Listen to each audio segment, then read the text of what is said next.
ओम क्लीम कृष्णाय नमः। नमस्कार दोस्तों, आपके अपने चैनल प्योरिटी ऑफ लाइफ में मैं नीलम शुक्ला आपका बहुत बहुत स्वागत करती हूँ। दोस्तों, आज की वीडियो में मैं आपसे बात करने वाली हूँ ज्येष्ठ मास की निर्जला एकादशी व्रत के बारे में। ज्येष्ठ मास की शुक्ल पक्ष की एकादशी को निर्जला एकादशी कहा जाता है और जैसा कि नाम से ही पता चलता है, निर्जला मतलब बिना जल के, मतलब पूरी तरह से निर्जल रहकर, निराहार रहकर यह व्रत किया जाता है।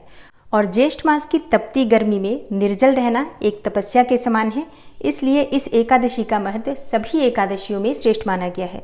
इस एकादशी को भीमसेनी एकादशी भी कहा जाता है, क्योंकि महर्षि वेद व्यास के अनुसार भीमसेन ने इस व्रत को धारण किया था। मान्यता है कि इस एकादशी का व्रत रखने से वर्ष भर की एकादशी का संपूर्ण फल आपको प्राप्त हो जाता है। दोस्तों, निर्जला एकादशी में एकादशी के सूर्योदय से लेकर द्वादशी के सूर्योदय तक बिल्कुल भी जल ग्रहण न करने का विधान है, इसलिए इस एकादशी को निर्जला एकादशी कहा जाता है। इस दिन निर्जल रहकर, मतलब ज्येष्ठ मास की तपती गर्मी में पूरी तरह से निर्जल रहकर, निराहार रहकर भगवान श्री विष्णु की पूजा करने से और मंत्रों का जप करने से वर्ष भर की जो 24 एकादशी होती हैं उनका संपूर्ण फल प्राप्त हो जाता है और भक्तों के मन की समस्त मनोकामनाएं भी पूर्ण होती हैं, लंबी आयु की प्राप्ति होती है और मोक्ष की प्राप्ति होती है। तो ये एकादशी बहुत महत्वपूर्ण होती है। ज्येष्ठ मास के शुक्ल पक्ष में इस एकादशी का व्रत रखा जाता है।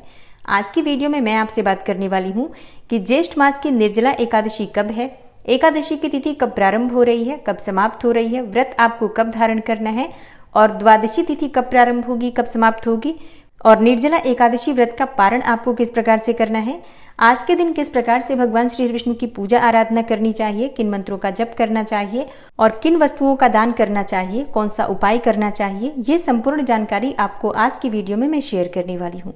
इसलिए आज की वीडियो बहुत महत्वपूर्ण है, पूरा जरूर देखिए। और अगर आपको आज की वीडियो अच्छी लगे तो इसे लाइक भी जरूर कीजिए, शेयर भी जरूर कीजिए। और चैनल पर पहली बार आए हैं, अगर अभी तक आपने चैनल को सब्सक्राइब नहीं किया है तो आज की वीडियो अगर आपको अच्छी लगे तो चैनल को सब्सक्राइब करके बेल आइकन को जरूर प्रेस कर लीजिए। दोस्तों, बात करेंगे शुभ मुहूर्त के बारे में, लेकिन उससे पहले जानते हैं निर्जला एकादशी के व्रत और पूजा विधि के बारे में।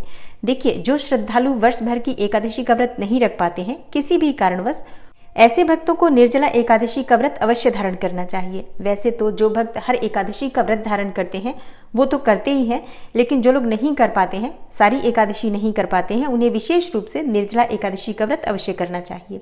इस व्रत में एकादशी तिथि के सूर्योदय से लेकर अगले दिन द्वादशी तिथि के सूर्योदय तक जल और भोजन ग्रहण नहीं किया जाता है। लेकिन अगर किसी भी कारणवश आप निर्जल रहने में असमर्थ हैं, निर्जल नहीं रह पाते हैं, तो ऐसे में आप जल ग्रहण कर सकते हैं, जलाहार के द्वारा भी व्रत धारण कर सकते हैं। और जैसे कि एकादशी व्रत का नियम होता है, दशमी तिथि के दिन से ही बिल्कुल शुद्ध और सात्विक भोजन लेना चाहिए। किसी भी प्रकार से तामसिक चीजें जैसे कि लहसुन, प्याज, मांस, मदिरा, मसूर की दाल, शाक, टमाटर, गाजर, मूली, बैंगन, ये सभी चीजें दशमी तिथि के दिन से ही त्याग कर देनी चाहिए।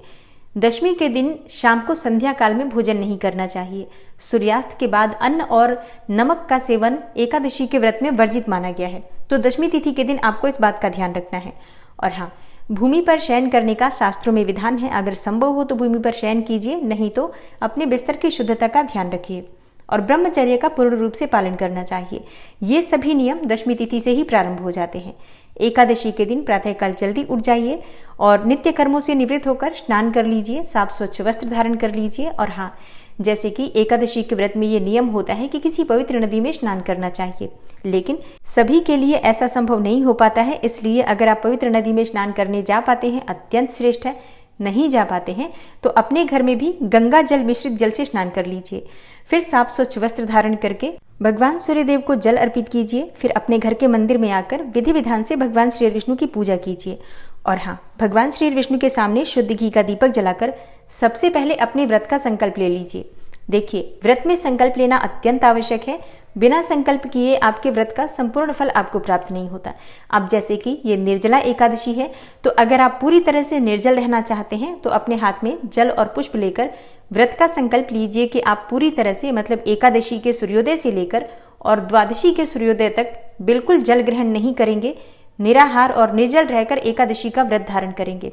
अगर आप पूरी तरह से निर्जल रहना चाहते हैं तब आपको इस तरह से संकल्प लेना है। लेकिन अगर आप निर्जल नहीं रह पाते हैं किसी भी कारणवश, तो ऐसे में आप भगवान श्री विष्णु के सामने संकल्प ले सकते हैं कि यथासंभव निर्जल रहने का प्रयास करेंगे, जितना समय भी हो सकता है उतने समय तक निर्जल रहिए। उसके बाद अगर नहीं रहा जाता है तो थोड़ा सा जल पी सकते हैं। इस व्रत में अगर आप जलाहार करते भी हैं, मतलब जल पीते भी हैं, तो बहुत थोड़े से जल का सेवन करना चाहिए, बहुत अधिक जल नहीं पीना चाहिए। और इस प्रकार से संकल्प लेने के बाद आपका व्रत प्रारंभ हो जाता है। फिर विधि विधान से भगवान श्री विष्णु की पूजा कर लीजिए। जैसे कि अगर आपके पास भगवान श्री विष्णु का विग्रह है, शालिग्राम जी हो या लड्डू गोपाल जी हो या भगवान श्री विष्णु का कोई भी स्वरूप हो, तो आप उनका अभिषेक कर सकते हैं। या फिर फोटो है तो फोटो पर भी पूजा कर सकते हैं। पीले रंग के वस्त्र भगवान श्री विष्णु को अर्पित कीजिए, पीले चंदन उन्हें अर्पित कीजिए, मतलब चंदन से उनका श्रृंगार कीजिए। फिर उसके बाद पीले पुष्पों से उनका पूजन कीजिए। और हाँ, जो भी ऋतुफल अभी उपलब्ध हैं बाजार में, उन सभी ऋतुफलों में से जो भी आपके पास उपलब्ध है वो भगवान श्री विष्णु को भोग स्वरूप अर्पित कीजिए। और हाँ, मंत्रों का जप करते हुए भगवान श्री विष्णु की विधि विधान से पूजा कर लीजिए। इसके बाद उनकी आरती कर लीजिए। सुबह की पूजा आप संक्षिप्त रूप से भी कर सकते हैं, अगर आपके पास समय नहीं है तो शाम के समय विधि विधान से पूजा कर सकते हैं। तो अपने समय के अनुसार, वैसे आज का पूरा दिन ही भगवान श्री विष्णु को ही समर्पित होता है, तो पूरे दिन भगवान श्री विष्णु के नाम का, मंत्र का स्मरण कर सकते हैं, मंत्र जप कर सकते हैं, भगवद गीता का पाठ कर सकते हैं, गजेंद्र मोक्ष या विष्णु सहस्त्र नाम का पाठ कर सकते हैं। मतलब आज के दिन अधिक से अधिक भगवान श्री विष्णु के नाम का, मंत्र का स्मरण करना ही अत्यधिक पुण्य फल की प्राप्ति कराता है। पापों का नाश होता है और मन वांछित फलों की प्राप्ति होती है। सभी प्रकार के सुखों का भोग भोग कर मरणोपरांत वैकुंठ लोक की प्राप्ति होती है। तो आज का दिन बहुत श्रेष्ठ है। सुबह और शाम दोनों समय भगवान श्री विष्णु की पूजा आराधना कीजिए।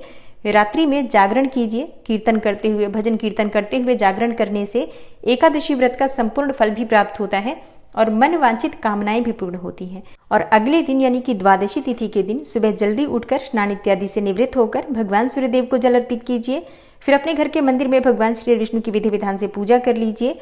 और इसके बाद दान की सामग्री निकालकर या दान ब्राह्मणों को देकर आप स्वयं भी शुभ मुहूर्त में व्रत खोल सकते हैं, व्रत का पारण कर सकते हैं। आज के दिन किन चीजों का दान करना चाहिए? देखिए, एकादशी के दिन वैसे विशेषकर जो एकादशी होती है, अन्न का दान करना, जल का दान करना, वस्त्रों का दान करना महत्वपूर्ण होता है। लेकिन ज्येष्ठ मास की शुक्ल पक्ष की एकादशी गर्मी में आती है, गर्मी की एकादशी है, तो गर्मी में प्रयोग की जाने वाली जो वस्तुएं होती हैं उनका दान करना श्रेष्ठ माना जाता है। जैसे कि अन्न का दान करना, जल का दान करना, वस्त्रों का दान करना, आसन दान करना, मतलब पूजा का आसन दान कर सकते हैं, जूता दान कर सकते हैं, छतरी दान कर सकते हैं, पंखे का दान कर सकते हैं, जो बांस के पंखे होते हैं उनका भी दान कर सकते हैं। और या फिर आप चाहें तो पंखे या कूलर जो कि बिजली के होते हैं, आप उनका भी दान कर सकते हैं। फलों का यथासंभव दान करना चाहिए।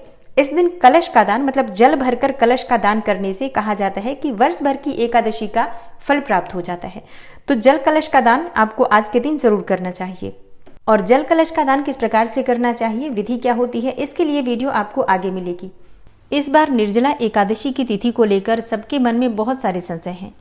किस दिन हमें व्रत धारण करना चाहिए, कौन से दिन व्रत करना ज़्यादा श्रेष्ठ होगा? तो देखिए, सबसे पहले जानते हैं कि एकादशी तिथि कब प्रारंभ हो रही है और कब समाप्त हो रही है, व्रत हमें कब धारण करना है। तो देखिए, एकादशी तिथि का प्रारंभ हो रहा है 17 जून को सुबह 4:43 पर और एकादशी तिथि समाप्त हो रही है अगले दिन यानी कि 18 जून 2024 को सुबह 6:24 पर। तो ऐसे में 17 जून और 18 जून दोनों ही दिन एकादशी तिथि सूर्योदय काल में व्याप्त रहने वाली है। तो इसीलिए बहुत सारे लोगों के मन में संशय है कि व्रत हमें कब धारण करना है। देखिए, अगर दोनों दिन एकादशी तिथि सूर्योदय काल में व्याप्त होती है तो दूसरे दिन की एकादशी श्रेष्ठ मानी जाती है, क्योंकि जो एकादशी तिथि 17 जून 2024 को है वो दशमी युक्त एकादशी मानी जाएगी और 18 जून की जो एकादशी है वो द्वादशी युक्त एकादशी है। तो द्वादशी युक्त जो एकादशी होती है हमेशा ही श्रेष्ठ मानी जाती है, उसी दिन व्रत धारण करना चाहिए।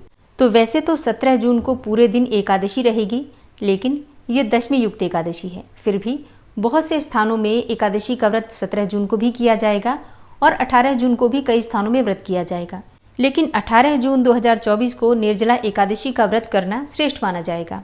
अब बात करें पारण के शुभ मुहूर्त के बारे में, तो देखिए, एकादशी व्रत का पारण हमेशा द्वादशी तिथि में किया जाता है और द्वादशी तिथि प्रारंभ हो रही है 18 जून को सुबह 6:24 पर और द्वादशी तिथि के समाप्त होने का समय है 19 जून को। 19 जून को सुबह 7:28 पर द्वादशी तिथि समाप्त हो जाएगी। ऐसे में पारण हम कब करें? देखिए, पारण करने का जो शुभ मुहूर्त आपको प्राप्त होगा सुबह 5:24 से सुबह 7:28 तक। तो ये लगभग 2 घंटे का समय होगा जिस समय में आपको अपना व्रत खोल लेना है। निर्जला एकादशी व्रत का पारण किस प्रकार से करना चाहिए, क्या खाकर व्रत खोलना चाहिए, ये संपूर्ण जानकारी आपको आने वाली वीडियो में मिलने वाली है। इसके अलावा भी निर्जला एकादशी से संबंधित अगर आपका कोई भी प्रश्न हो तो कमेंट बॉक्स में ज़रूर लिख दीजिए, तो जल्दी ही आपको इस विषय पर वीडियो मिल जाएगी। मिलती हूँ मैं आपसे अगली वीडियो में, तब तक के लिए नमस्कार।